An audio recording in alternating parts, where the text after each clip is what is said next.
La Journée mondiale des premiers secours, cette année, a lieu le 14 septembre. C'est un rendez-vous annuel organisé par la Croix-Rouge française. À cette occasion, on propose au public de découvrir en quelques minutes comment sauver des vies avec ses mains.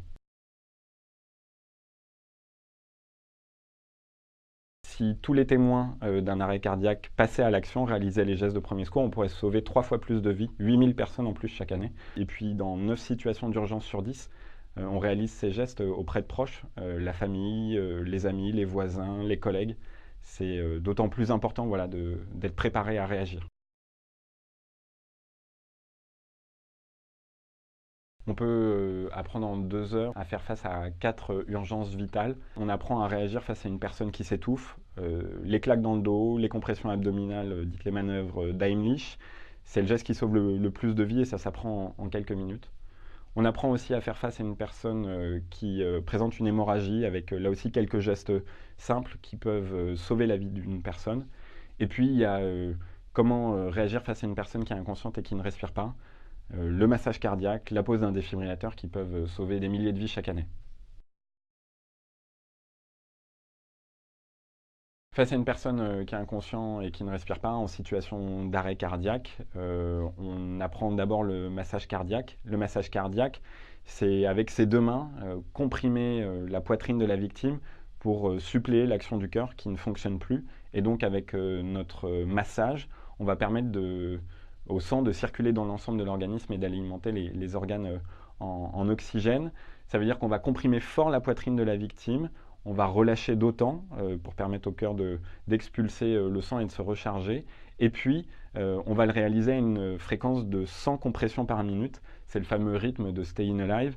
C'est la fréquence qui permet de reproduire le mouvement du cœur. Et donc, avec vos mains, artificiellement, vous reproduisez l'action du cœur.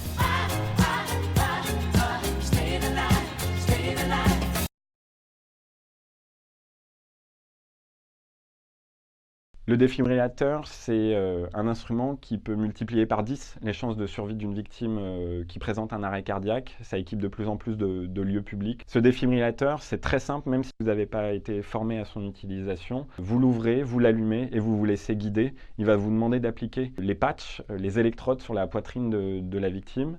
Et puis vous allez brancher ces électrodes au boîtier du défibrillateur. Et c'est ce défibrillateur qui va analyser le rythme cardiaque. Lors de l'analyse du rythme cardiaque, le défibrillateur peut recommander un choc. Choquez maintenant, appuyez sur le bouton rouge. Il peut envoyer dans ces cas-là un choc électrique qui va avoir pour effet de redémarrer le cœur pour que le cœur ait une activité efficace. Avec ce défibrillateur, vous augmentez considérablement les chances de survie de la victime face à vous. On peut se former à tous les âges de la vie. À la Croix-Rouge française, on éveille les enfants dès 3 ans au premier secours. L'important, c'est de commencer jeune pour faciliter le passage à l'action lorsqu'on y sera confronté. Lorsqu'on a appris les gestes de premier secours, c'est important de régulièrement les réapprendre, les revoir, les pratiquer. Si on ne pratique pas, et c'est tant mieux, on a tendance à oublier. Donc quelques minutes suffisent pour se rappeler les bons gestes, et ça peut se faire à nouveau à l'occasion de la Journée mondiale des premiers secours.